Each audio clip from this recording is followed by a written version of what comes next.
there's a need to serve because we have our freedom, and it doesn't come free, and it comes at a price. My name is Christopher Shelton. I live in Gig Harbor, Washington. I served in the United States Army for 10 years.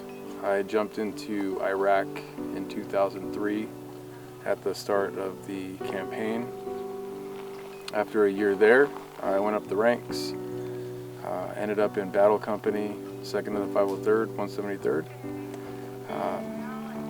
Deployed twice to Afghanistan. My last tour was our hardest tour. That's when I met Josh Brennan. He was in my platoon over there. And when rock avalanche hit, that whole time period was tough on a lot of families. That night, our perimeter was infiltrated by Taliban. There was gunfire, machine gun fire, hand grenades exchanged inside our perimeter. It was like kicking a hornet's nest. Was then I learned that Josh was taken by the Taliban. Salvatore Junta was my Bravo team leader, first squad. On his own accord, jumped up, knew that Joshua was taken, and fought the Taliban, exchanged grenades, was able to kill one or more of them, and he was able to get to Josh.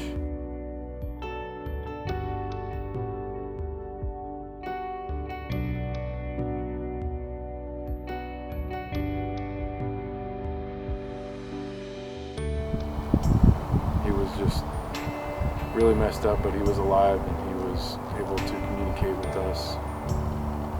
And he left us knowing that we were there. We did get news that there was some terrible losses. Larry was killed the day before Josh was. And specifically, Josh was very important to Chris. He was brilliant, funny, just a very positive person. My wife, Melissa, went to school with Josh in Ontario, at Ontario High School. Julie talked to Kyle and actually offered Kyle this tag. And Kyle, being the man that he is, and that guy, he turned it down. He said, I have somebody that's not more deserving, but he felt that could really benefit from hunting with his father out here. So they got a hold of Chris, and they all came out together. And I just thought this would be just a great opportunity to recognize Josh and his family for what he has given our country. But his memory lives on, and this is huge to be able to honor his life.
up on top and found these elk.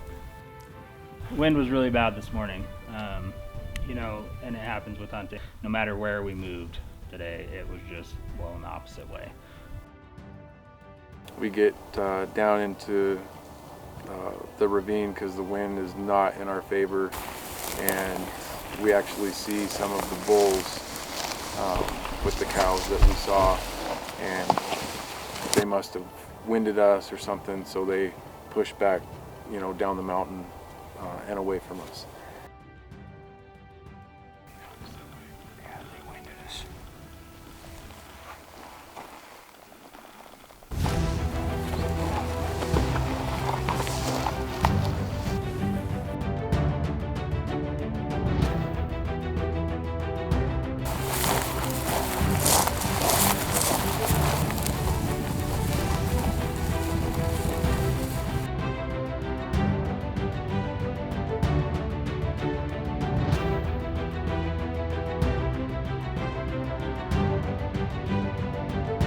So we ended up going about 6 miles in and out of these canyons before we were able to get those elk bedded and settled and, you know, pinpoint exactly where we needed to come in from.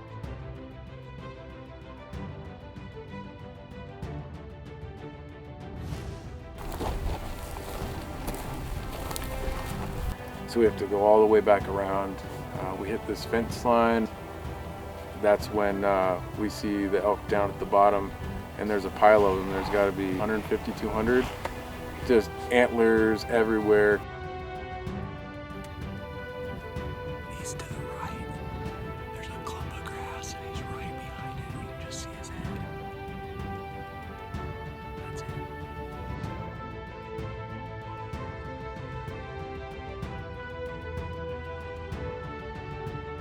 And they busted us, and there's probably 200 head of elk in that group that went down in the bottom of a canyon, and they came up the other side, and Chris did have an opportunity there.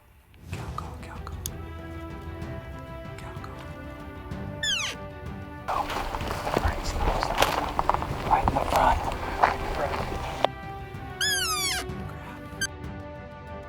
Which one? In the middle.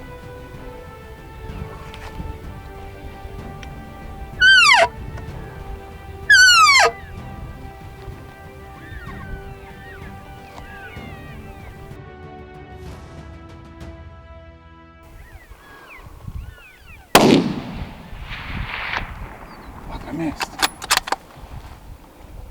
I pride myself on being a fairly decent shot. I took a shot on this bull.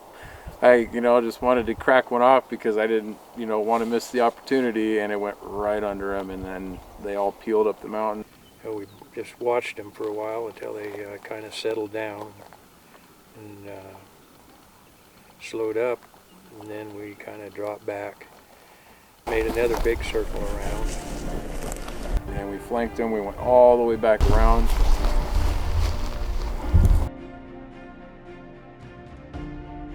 I don't know, there's a couple good ones in there. Yeah, that's that patch.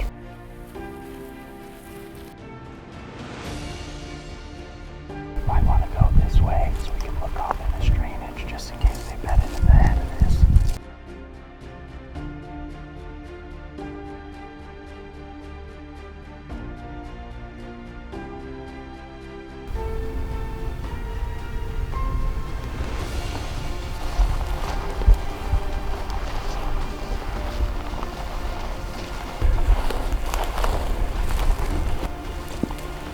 We crawled up to the high ground, and then we belly crawled for, I don't know, 50, 60 yards. To sneak into about 150 yards of a bunch of bulls bedded right underneath us. But Chris's bull, it was bedded up with some cows, and that's one that we've kind of been keeping our eye on all morning.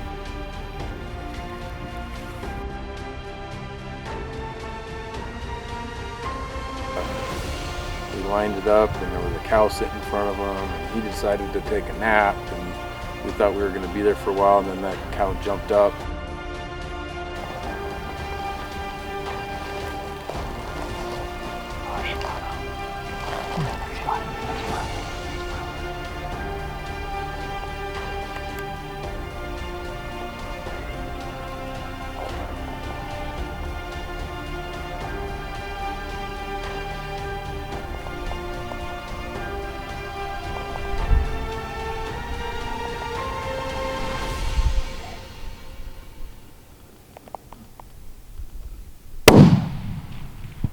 shot. Yep. Got him. Yep. Hit him again Yeah. if you can. There we There go. you got him again. Ah, shooting. One more Wait, time. wait. One more time. There you go. Grass is in the way. I think he's going. Going down? No, one No, more time. not yet. There Yep. you go. Yep. Tough guy. Anymore. And he's stuttering now. Yeah, he's going down. Yep, he's gonna go. This is for you, brother. Yeah. This is for you. Gosh. Down. The emotion from Chris this morning, I mean, it makes you tear up when you're seeing it, and you just know that his buddy's watching him. Good shooting. That was pretty special. Nice one, man. Beautiful.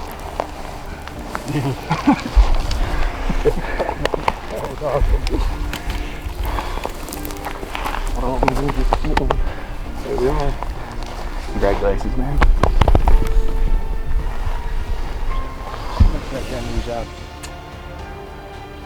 That was it. So we walked up there, and I have to tell you, I mean, it's my first bull, but there can never be another bull like this. This is not for me. This is not for anyone here. This is for Josh. And I saw the whole thing come down. And when I got a call from Chris that he in fact was the one that took that elk, it was a pretty moving moment.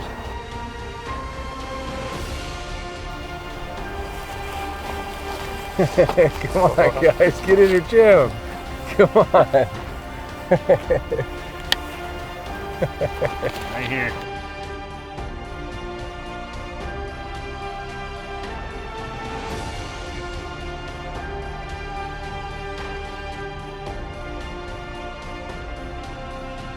I put it in the top 2 days of my life with him. First he was born, and second we did this.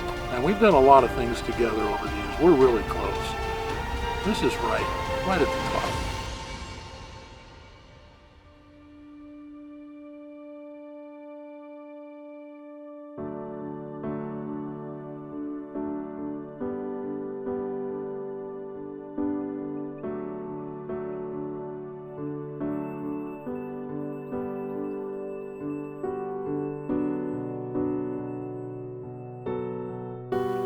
It was a pretty emotional thing for Chris. You know, I mean, he kind of offered this one up to Josh. I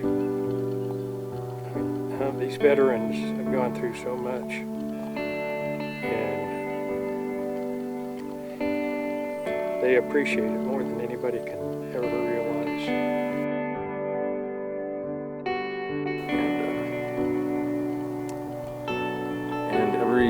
I mean, I have his picture hanging up on my wall at home, and now I'm gonna have this big elk rack hanging right next to it, and you know, it's just a great way to just live for somebody who just gave everything so that we could do this.